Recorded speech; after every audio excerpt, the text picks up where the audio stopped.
Happy New Year, Steel Strength family. This is Coach Les here with another tip. Today, we're going to talk about how to get a better pump. We may have all had an exercise or two where it just kind of doesn't really feel like we're getting the most bang for our buck. We might not be getting a good pump for some of these accessory movements that we might do.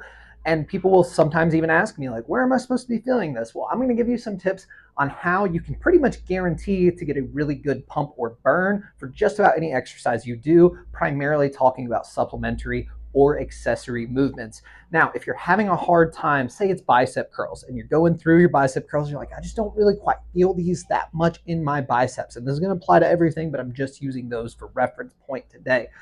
Three things you can do is going to be increase the range of motion, add a pause, and do a slower tempo. So sometimes you might not just be simply getting full range of motion throughout the muscle. So one thing I highly encourage with something like a bicep curl, a hamstring curl, just about any sort of secondary or supplementary movements, you are going to want to do the full entire range of motion that your body will allow.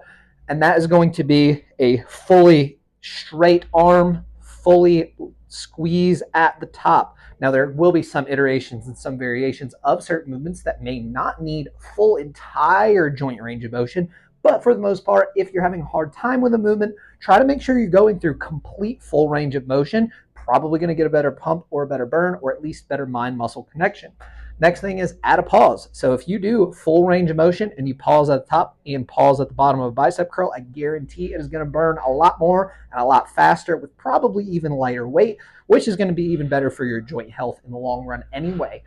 The last thing is going to be to do a slower tempo. So again, referring with the bicep curl, if you did full range of motion, 4 count up, pause, 4 count down, pause at the bottom, I pretty much can guarantee any movement you do with a full range of motion, with a pause on it, and with a slower tempo, you will start to feel those pesky muscle groups that you might have a hard time having a mind-muscle connection to. If you do have any sort of specific questions on certain movements, always ask your coaches, of course, but for general guidelines of if you want a quick fix of how can I feel this accessory or movement even better, refer to these 3 things and give them a shot.